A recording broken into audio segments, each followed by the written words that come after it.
I had to wait for this case for a while, and I only know of one other person in my area who has a Mason case, and he goes to different locations than I go to. So I went to this pool hall where I hang out, and I brought this case, and there was some, and I'm taking it, and I'm going through the motions of doing this, and I'm not really showing off my case, I'm just using my case. And I'm pulling my cue out and putting it in, and I play my games, and then I get to the end of my game, and I'm packing my stuff up in the case, and this guy walks up to me, and he goes, "I really like that." He says, "I'm going to make you an offer you can't refuse."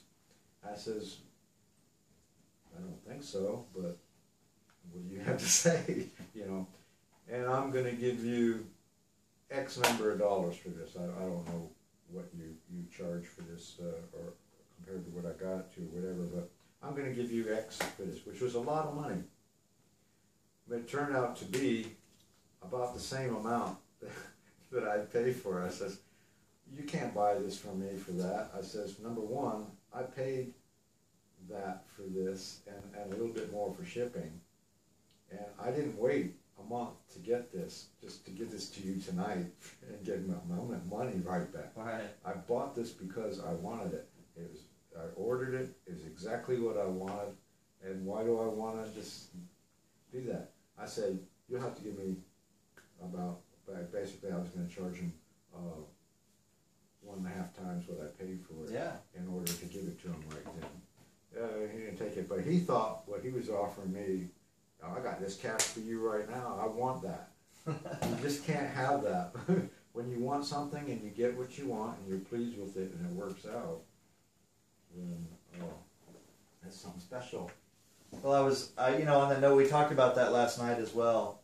And one of the biggest regrets I have in my life in pool is waiting 10 years for a Southwest cue, as many people have done. And then I turned it around and I sold it the same day that I got it.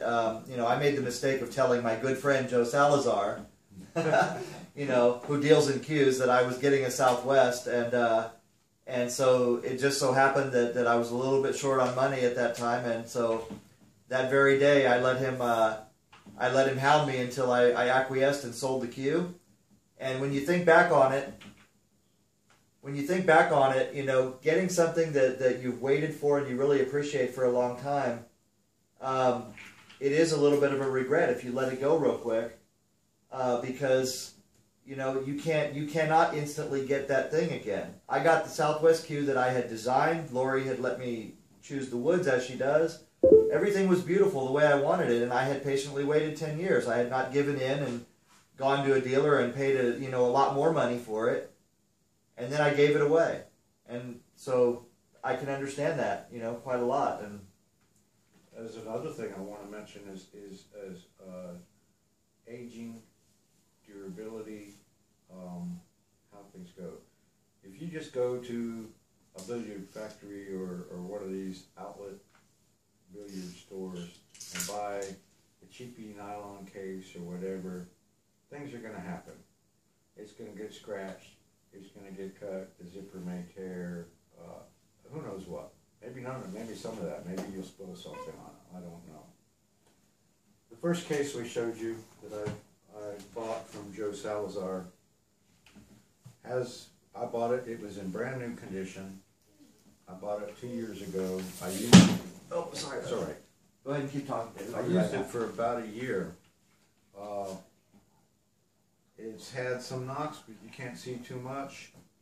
I stuffed cue balls in here so it deforms the pocket, but so someone would say, "Well, the pocket's deformed. I don't want to buy that for you and pay." But this is still in like new condition, and that's just the character it develops. The little bulges that you get in it from wear. It's just the character it develops, and it's still a beautiful thing. The Mason case, again, you can see it's been stretched. I had a cue ball down in here, and I had some stuff in it sagged a little, and it's been used. And I have maybe some scratches here and there. But the thing about a nice quality leather case is the use and the marks it gets from being used and the patina it develops. To me, don't make it any less attractive than a pristine, brand new, perfect perfectly shaped thing. It's been used, it's been loved, and it's functional, and it works, and it's still a nice quality piece of leather. Much like my guitars, I buy very nice fine guitars, and I keep them as well as I can. But occasionally I'll get wear marks, my fingers marks on the plate. That's called honest wear, and it doesn't make it any less valuable, really, or any less beautiful.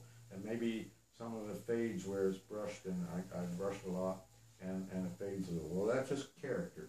Well, yeah, I mean, leather ages well. Leather is actually, you know, for a lot of people that don't realize this, leather is the original recyclable material. You know, I mean, it's a material that people have used as long as there have been people. And so that's why a lot of times well cared for leather goods can last hundreds of years. And I expect this to develop wear marks, maybe dark spots in some spaces, maybe lighter spots. It'll become more flexible. It might not be as glossy or shiny, but it'll still look great. It'll look fantastic. And then, like I say, I've got it fully loaded for war here with four cues. I bought 2 shafts each, and they're very easy to pull out. Generally, though, when it gets as fully loaded as this, I still have to be careful. Pull the shafts out some. You want to loosen the tension. Because of the taper, right? And then pull it out. It comes out, but I can get to it easier in here than just having me only the top loading be my option. Matter of fact, I don't like to use the top loading and unloading feature of this because unless I had the thing fully open, if I partially open the zippers, it kind of gets in the way of. I don't want to mark up my cue on the zipper as I'm trying to pull it out. Well, just to alleviate your fear a little bit, I do understand that. These nylon zippers are very, very gentle. They will not hurt the cue. They're actually softer than the finish on the cue. But this particular case being the veg tan, and we made it a little bit thicker here. We even put a little thicker padding in here than normal. It's not going to be quite as flexible as some of our butterfly cases, so it is more advisable to open it to a deeper position, even if you just want to pull it out from the top to avoid the zippers. And it appears that this is an insert, or that this is actually removable or Velcroed in. It is.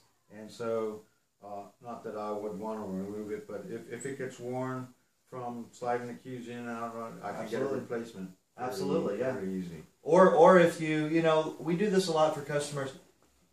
I'm in the process of making all of my cases with removable interiors.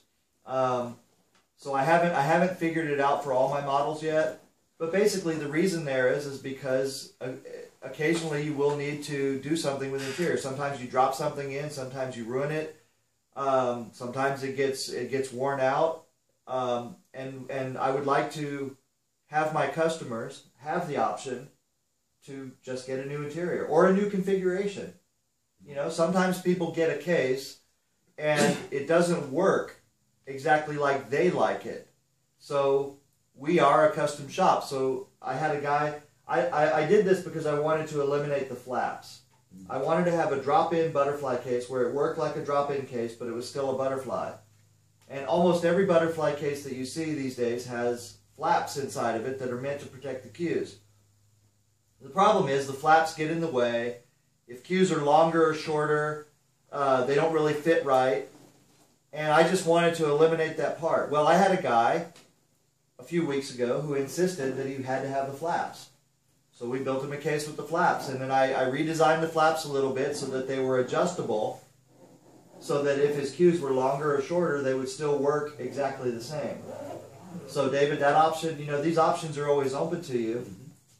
Anytime. If you come up with a better design that suits you, if I can build it, we will.